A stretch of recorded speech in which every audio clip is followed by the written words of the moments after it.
This is Dr. Rosie Kuhn, and this podcast is called Spiritual Immersion. Spiritual Immersion, Taking the Plunge. And the intention of these podcasts, this series, is to support and empower you to be present to the incremental steps that are happening or that you're intentionally choosing to take in service of interconnecting with your highest truth, your highest knowing, and your essential being. Now, every day, this is, I think, podcast number 128. I'm not one, just it's podcast number 28, but it says 128. The intention of each of these is, I want to say it differently so that you're going, yeah, that's what I'm doing. That's what I'm trying to do.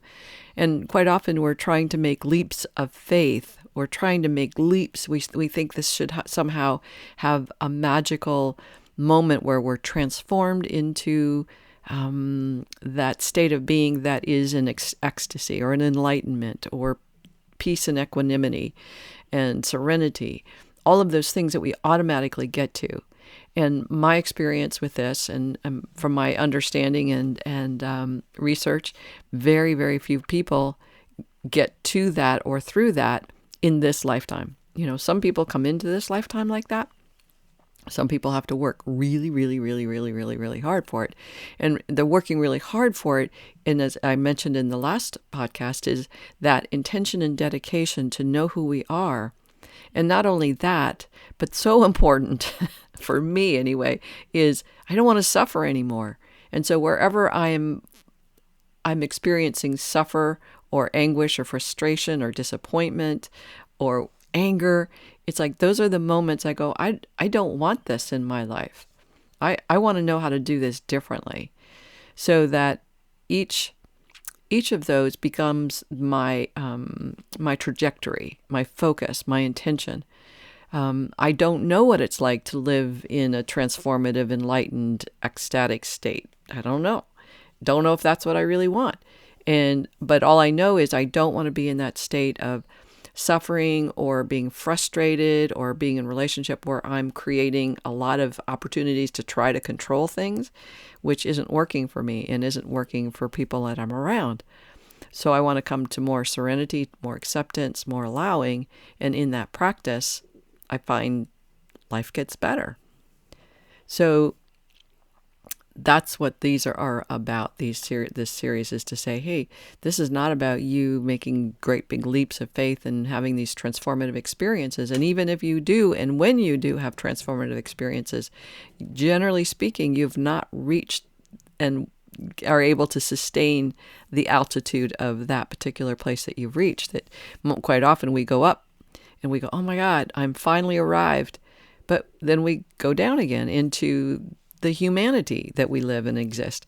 Quite often I'm in a state of, this is great. I've arrived, my life is good. And then circumstances and challenges will show up and I go, damn it, I thought I had it. And I realize, well, I've got it. And here's the next learning opportunity. Again, I've talked about base camp 1 and 2 and 3. If you're climbing a mountain, you've got to stop and you've got to take your time and adjust to the altitude, create an ability to sustain where you are and find peace and harmony where you are and acceptance with where you are before you can move to what's next. And so it may take days, weeks, months, years, we don't know. But it gets to a point where it doesn't matter anymore. You're just feeling better. You're experiencing an elevation of life. You're experiencing an elevation of opportunities or things that didn't come easily before. And you go, wow, that didn't happen before. Or you find an elevation in mood. Oh, I'm actually happier than I was. Or with right now, I'm podcasting these. I'm recording. It's like it's May 23rd, 2020, and it's part of the pandemic time with the COVID. And people are going, wow, this is a strange time. This is a hard time. This is a scary time. And I'm going, well, kinda.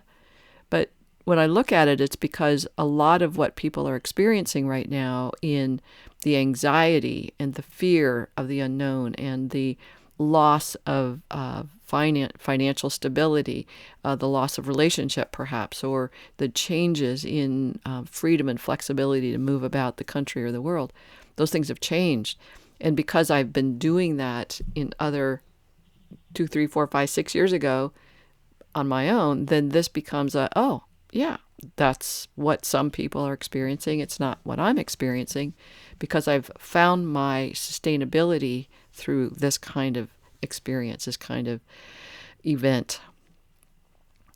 So one of the things I wanted to mention is, or talk about is, and talk into, that sometimes we feel emotions and we don't know why. Today I'm feeling a sadness, and there's a part of me that just kind of wants to go to bed, and I just, don't want to do this and I don't want to do that.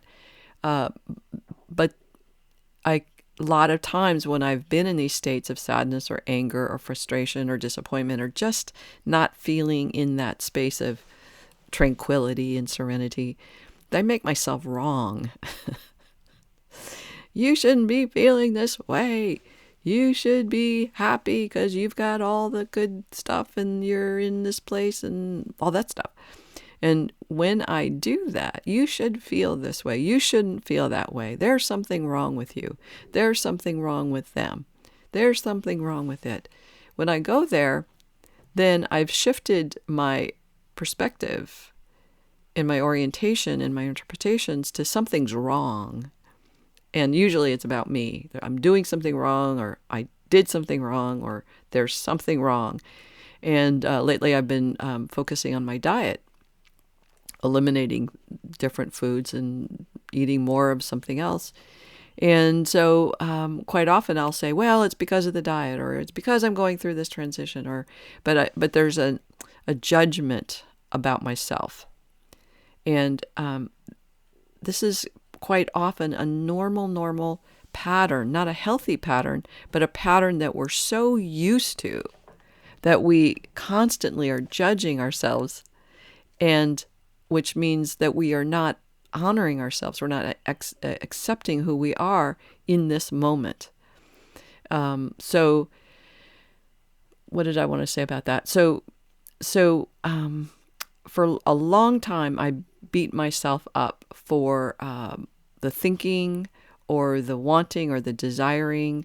I beat myself up for what I ate, or I beat myself up for being lazy or being needy or being dependent or being pushy. Whatever it is, my pattern was to beat myself up about that. And over the years, I've seen how that is a continuation of a way of being since I've been a little kid, to continually see what's wrong with me versus there's nothing wrong with me, this is who I am. And to see that the pattern of beating myself up was just a habit. And by continuing that habit, I'm not able to open parameters or apertures into another way of being in the world and seeing the world and experiencing the world. So little by little, as I'm experiencing emotional discomfort, frustration, anger, defeat, despair, in the worst ways, but also just sadness, or what I'm feeling today, just like a little sadness, rather than judging myself, I say, thanks for letting me know that you feel this way. Thanks for letting me know that you, whoever you are inside me, you're not a happy camper right now. And in acknowledging that person that's not a happy camper that resides within me, I begin to relate to them differently with compassion. I start to relate with self-compassion. And this is such an important piece of self-honoring.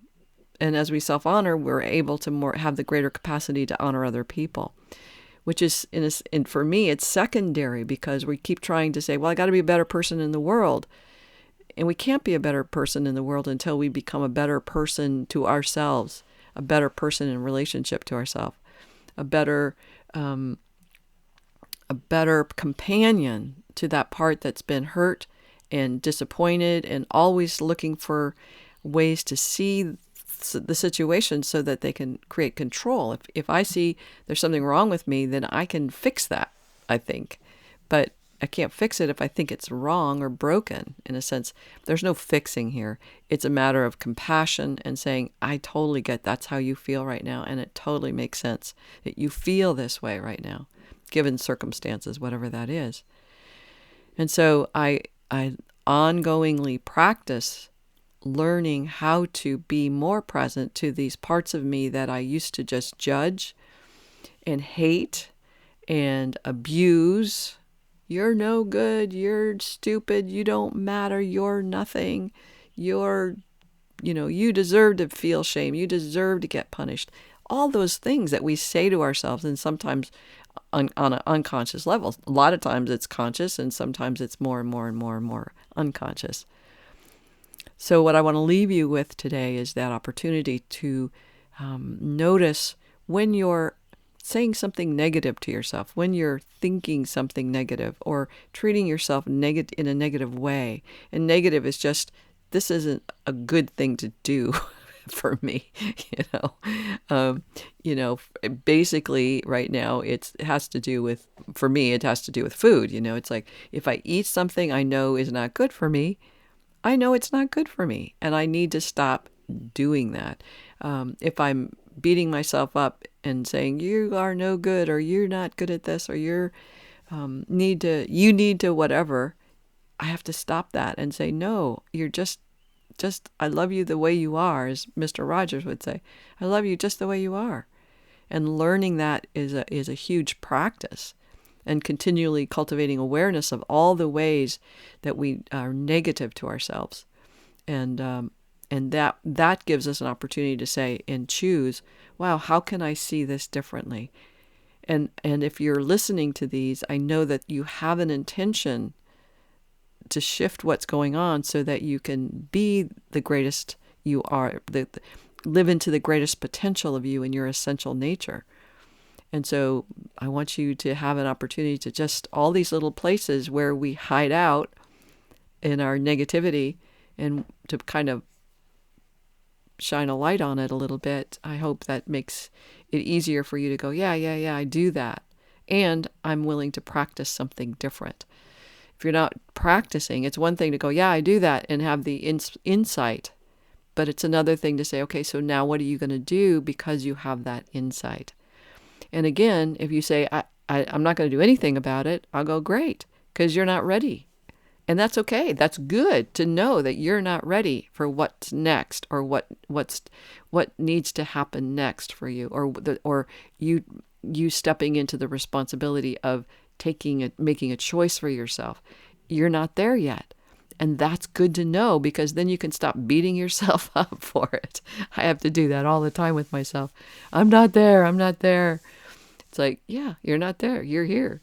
And let's celebrate who you are here, because you've done an incredible amount of work. You've done an incredible amount of work to get here now. So if you are interested in getting some support from me through some coaching, please email me at rosie@theparadigmshifts.com, or you can visit my website at theparadigmshifts.com. You can find my books, blogs, videos, and more information about either training with me as a coach, or again, getting some coaching. All right, I'm sending you big, big hugs, and I'll talk to you soon. Bye-bye.